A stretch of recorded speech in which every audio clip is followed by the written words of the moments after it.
اعوذ باللہ من الشیطان الرجیم بسم اللہ الرحمن الرحیم اللہم صلی علی سیدنا و مولانا محمد وبارک وسلم ثم صلی علیہ۔ معزز و مکرم سامعین گرامی، آج کا عنوان یہ ہے کہ ہر رکعت کے اندر اگر سورہ اخلاص پڑھی جائے آیا کہ نماز ہو جاتی ہے یا نہیں ہوتی۔ پہلی بات یہ سمجھ لیں، ہم مسلمان ہیں، مسلمانوں پہ نماز فرض ہے اور ہمیں نماز کے اندر پڑھنے والی صورتیں بھی یاد ہونی چاہیے۔ تو اگر یاد نہیں ہے تو کوشش کرنی چاہیے، ہمیں کسی سے سیکھنا چاہیے۔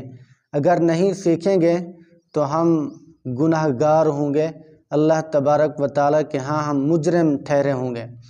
میرے دوستو، آج دیکھیں دنیاوی ڈائلاگ وغیرہ اور دنیاوی چیزوں کے نام فر یاد ہوتے ہیں، لیکن اگر یاد نہیں ہوتا تو قرآن یاد نہیں ہوتا۔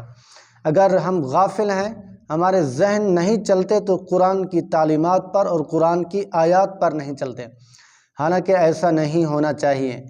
تو آج میں جس عنوان پر بات کرنے لگا ہوں اس میں پہلی نصیحت آپ کو یہ ہے کہ کم از کم آخری سپارہ عما یتساءلون سے سورۃ الناس تک ہر مسلمان کو حفظ یاد ہونا چاہیے۔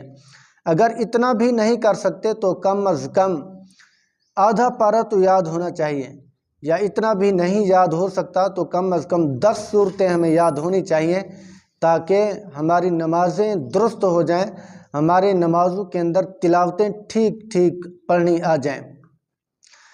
اگر کسی آدمی نے ہر رکعت کے اندر سورۃ الفاتحہ کے بعد قل هو اللہ احد اللہ الصمد لم یلد ولم یولد ولم یکن لہ کفوا احد پڑھتا ہے تو آیا کہ اس کی نماز ہوگی یا نہیں ہوگی؟ پہلی بات یہ سمجھ لیں کہ ہر رکعت کے اندر ایک سورت پڑھنا فرائض کے اندر مکروہ تنزیہی ہے۔ فرائض کے اندر ایسا نہیں چلتا، فرائض کے اندر پہلی رکعت کے اندر اور سورت ہو اور دوسری رکعت کے اندر اور سورت پڑھنی چاہیے۔ ایک ہی سورت کو پڑھنا مکروہ تنزیہی ہے، یعنی ایسا کرنا بہتر نہیں ہے، پہلی بات۔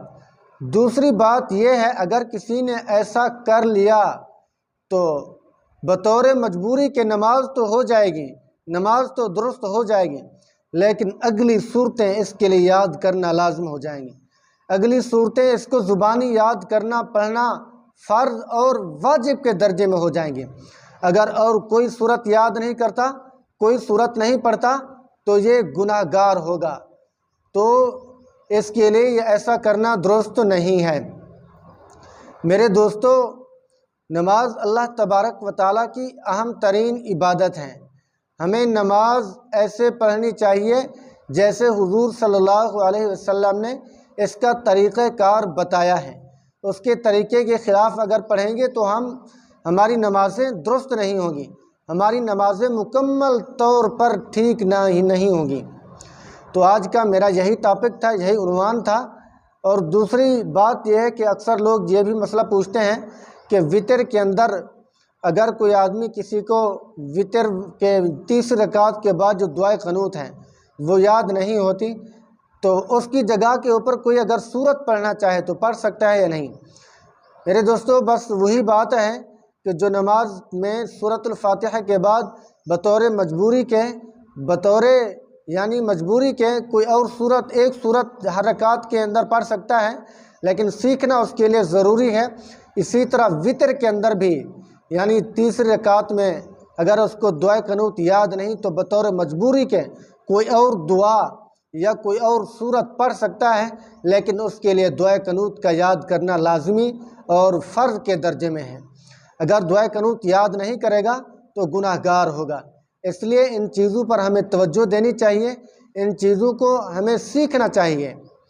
تو اللہ تبارک و تعالیٰ جو بندہ جتنی کوشش کرتا ہے، جتنی محنت کرتا ہے، اتنی اس کے مطابق اس کو پھل دیتے ہیں، اتنی اس کو مرتبہ اور مقام عطا فرما دیتے ہیں۔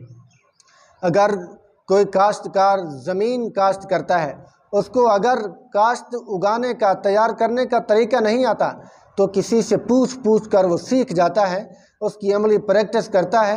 ایک مرتبہ اگر دھوکہ کھاتا ہے دوسری مرتبہ اس کو درست کر دیتا ہے، لیکن دین کے بارے میں ہم غافل ہیں، دنیا کے بارے میں اتنی چست ہیں کہ ناممکن کام کو بار بار کرنے سے، پریکٹس کی وجہ سے وہ ممکن ہو جاتا ہے، اس کے ہم ایکسپرٹ بن جاتے ہیں۔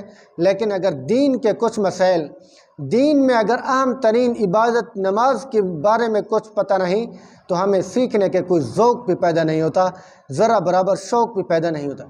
یہ ہماری غفلت ہوتی ہے، یہ ہماری سستی اور لاپرواہی ہوتی ہے، جس کی وجہ سے ہم یہ سیکھ نہیں سکتے۔ آج کل یہ لوگ کہتے ہیں کہ ہمیں یاد نہیں ہوتا۔ بھائی یاد ہوتا ہے، اگر ہم ذہن لڑائیں، دماغ استعمال کریں تو یہ ساری چیزیں یاد ہو جائیں گی۔ وجہ یہ ہے کہ ہمارے پاس ٹائم نہیں ہے، ہمارے پاس فرصت نہیں ہوتی۔ اگر آپ سیکھنا چاہتے ہیں تو میں جو ویڈیو ریکارڈ کر رہا ہوں تو میں بھی آپ کو سکھا دوں گا، اگر آپ مجھ سے رابطہ کریں گے۔ یہ کوئی مشکل نہیں، دین کا کام ہم مفت میں سکھانے کے لیے تیار ہیں۔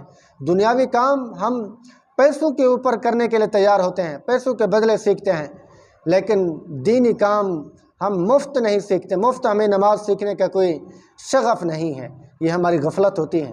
اللہ تعالیٰ سے دعا کریں، اللہ تعالیٰ ہماری اس غفلت کو دور کر دیں۔ دعا ہے اللہ تبارک و تعالیٰ ہمیں دین کے کاموں میں وابستہ کریں اور دین سیکھنے کا شوق نصیب فرمائیں۔ اللہ تعالیٰ آپ سب کا حامی و ناصر ہو۔ اللہ تعالیٰ ہمیں نماز صحیح معنی پڑھنے کی توفیق نصیب فرمائے، جن کو نہیں آتی ان کو سیکھنے کی، سمجھنے کی توفیق نصیب فرمائے۔ السلام علیکم ورحمۃ اللہ وبرکاتہ۔